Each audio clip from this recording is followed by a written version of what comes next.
So hey everyone, welcome in TFA. आज हम एक ऐसे नाम के बारे में बात करने वाले हैं जिसे हर कोई जानता है, रतन टाटा जी। इन्होंने टाटा ग्रुप को बढ़ाने के लिए क्या क्या इनिशिएटिव लिए, टाटा ग्रुप में कौन कौन सी कंपनियां हैं, उन सब के बारे में हम आज बात करने वाले हैं। सबसे पहले रतन टाटा जी के बारे में बात करते हैं।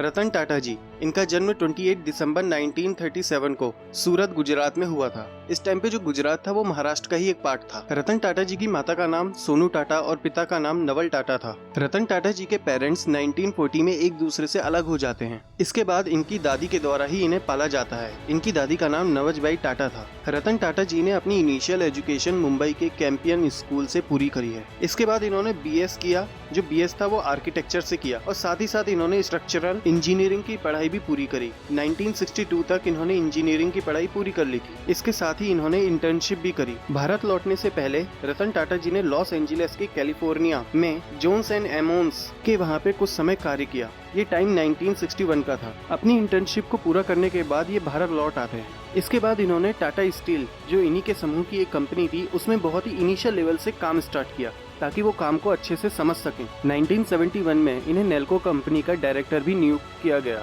नेल्को कंपनी उस समय ज्यादा प्रॉफिट नहीं कर रही थी, लेकिन डायरेक्टर बनते ही रतन टाटा जी ने नेल्को कंपनी में कई सारे रिफॉर्म्स किए, जिससे नेल्को कंपनी और प्रॉफिट में आ गई। इसके बाद 1981 में इन्हें टाटा इंडस्ट्रीज का चेयरमैन भी नियुक्त कर दिया गया और 1991 में जेआरडी टाटा जी ने टाटा ग्रुप के चेयरमैन का पद भी छोड़ दिया। इसके बाद रतन टाटा जी टाटा ग्रुप के नए चेयरमैन बन गए।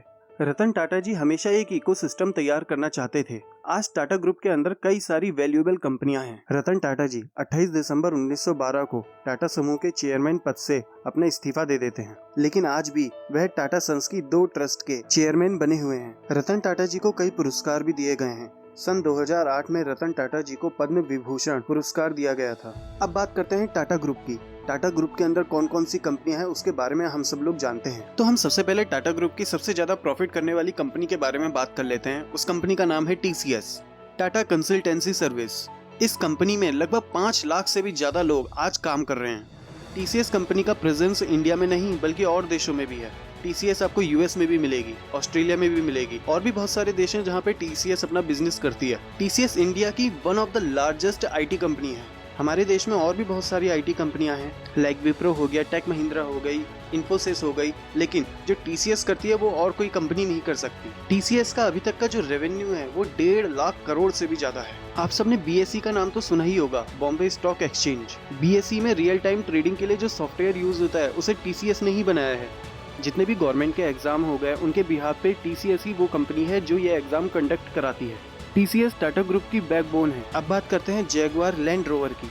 ये एक ब्रिटिश कंपनी है। इसको फोर्ड के द्वारा ओन किया जाता था, लेकिन बाद में इसे टाटा ग्रुप ने एक्वायर कर लिया। किसी भी कंपनी को एक्वायर करने के 2 ही रीजन होते हैं। पहला, मार्केट में उस कंपनी की ब्रांड वैल्यू क्या है, और दूसरा, टेक्नोलॉजी ट्रांसफर।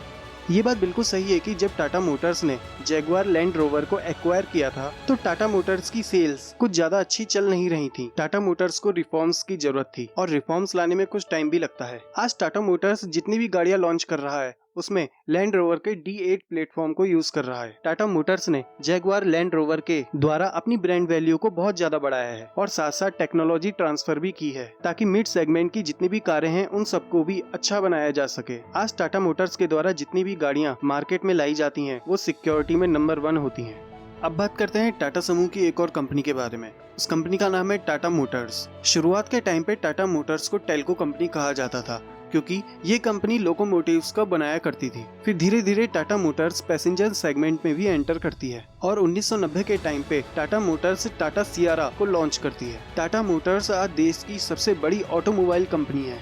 आज का टाइम ईवीज का टाइम है, इसलिए मार्केट की डिमांड को समझते हुए टाटा मोटर्स ईवी पे भी बहुत ज्यादा काम कर रही है। इंडिया के अंदर टाटा मोटर्स ईवी के सेक्टर में डोमिनेट कर रही है। रिसेंट डेज में टाटा मोटर्स ने टाटा कर्व, टाटा अवन्या जैसे कुछ ईवी कॉन्सेप्ट को भी रिलीज किया है। टाटा मोटर्स अपनी ईवी फैसिलिटी को और ज्यादा मजबूत करने के लिए गुजरात में स्थित फोर्ड का ऑटोमोबाइल प्लांट को भी खरीदने वाली है। टाटा मोटर्स इंडियन आर्मी के लिए भी कई सारे व्हीकल्स को बनाया करती है। एक टाइम था जब टाटा मोटर्स की कारों की सेल्स डाउन हो रही थी, तब टाटा मोटर्स ने मार्केट को समझकर डिफरेंट सेगमेंट की गाड़ियों को लॉन्च किया, लाइक टाटा हैरियर जो लैंड रोवर के D8 प्लेटफॉर्म पे बनी हुई है। As compare to past years Tata अब अपनी सेल्स को बहुत ज्यादा इम्प्रूव कर चुकी है। अब बात करते हैं टाटा की एक और कंपनी के बारे में, टाइटन के बारे में।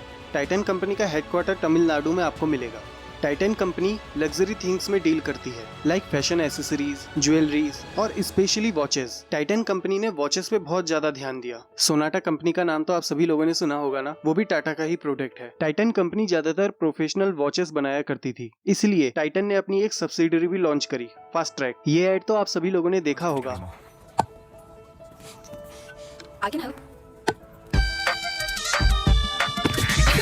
I can help fast track company के द्वारा टाटा जो ग्रुप था वो यूथ को काउंटर करना चाहता था। अब बात करते हैं एक और कंपनी के बारे में, और वो कंपनी है टाटा स्टील।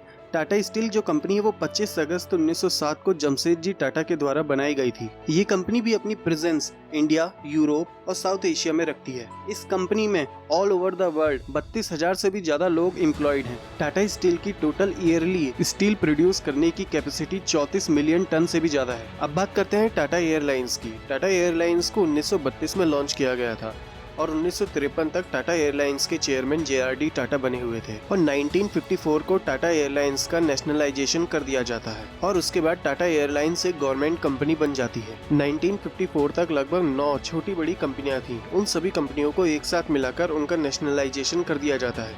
इन 9 कंपनियों को मिलाकर 2 कंपनियां बनाई जाती हैं। डोमेस्टिक यूज के लिए इंडियन एयरलाइंस बनाई जाती है और एयर इंडिया विदेशों के लिए फ्लाइट सेवा प्रोवाइड कराती थी। मोरारजी देसाई की सरकार ने JRD टाटा को उनके चेयरमैन के पद से भी हटा दिया था। इस बात की निंदा इंदिरा गांधी जी ने की थी। सन 2000 के बाद इंडियन एयरलाइंस और एयर इंडिया अपने लॉसेस शो करने लगी। इन लॉसेस का एक बहुत बड़ा कारण ये भी है कि सन 2005 में 70,000 करोड़ रुपए में 111 प्लेन खरीदे गए। उसके बाद तो ये कंपनी और लॉसेस शो करती रही। सन 2007 में एयर इंडिया और इंडियन एयरलाइंस को मर्ज भी कर दिया गया ताकि लॉसेस को कम किया जा सके, लेकिन इसका भी कोई फायदा नहीं हुआ। इसके बाद गवर्नमेंट ने इस कंपनी को बेचने का मन बना लिया। लगभग 18,000 करोड़ रुपए की बोली लगाकर टाटा सन्स ने इस कंपनी को अपने अंडर फिर से वापस ले लिया। टाटा कंपनी एयरलाइंस के बिजनेस में भी अब बहुत आगे हो चुकी है। एयर एशिया और विस्तारा में भी टाटा ने अपना मेजॉरिटी शेयर परचेज करके रख रखा है। अब बात करते हैं एक और कंपनी के बारे में, टाटा केमिकल्स के बारे में, जिसका हेडक्वार्टर आपको मुंबई में मिलेगा। क्या आपको पता है टाटा नमक जो है वो टाटा केमिकल्स का ही एक प्रोडक्ट है। आज टाटा केमिकल्स की प्रेजेंस आपको नॉर्थ अमेरिका, यूरोप, अफ्रीका में भी मिलेगी। रिसेंट डेज में Tata chemicals lithium ion battery पर भी काम कर रहा है। अब अगर हम प्रेजेंट टाइम की बात करें तो टाटा ने बिग बास्केट में, 1mg में और अभी हाल ही में टाटा ने टाटा न्यू करके एक ऐप लॉन्च किया है। बिग बास्केट जो एक ई ग्रोसरी प्लेटफॉर्म है जहां से आप ऑनलाइन ग्रोसरीज को खरीद सकते हो। इसी तरह से 1mg जहां से आप ऑनलाइन दवाइयां खरीद सकते हो, और उसी तरह से टाटा न्यू जो टाटा समूह के द्वारा दी जाने वाली हर एक सर्विस को एक प्लेटफॉर्म पे लेके आता है। 5G के एरिया में भी टाटा बहुत आगे काम कर रहा है। टाटा भारतीय एयरटेल के साथ मिलके 5G इक्विपमेंट पे काम कर रहा है। इन द फ्यूचर में हम टाटा को सेमीकंडक्टर के बिजनेस में भी उतरते हुए देखेंगे। टाटा पावर कंपनी जो रिन्यूएबल एनर्जी के क्षेत्र में बहुत ज्यादा अच्छा काम कर रही है। टाटा ग्रुप में आज इतनी सारी कंपनियां हैं जिन्हें गिना भी नहीं जा सकता। टाटा ग्रुप ने लगभग $110 बिलियन अभी तक ह्यूमन वेलफेयर के लिए डोनेट कर दिए हैं।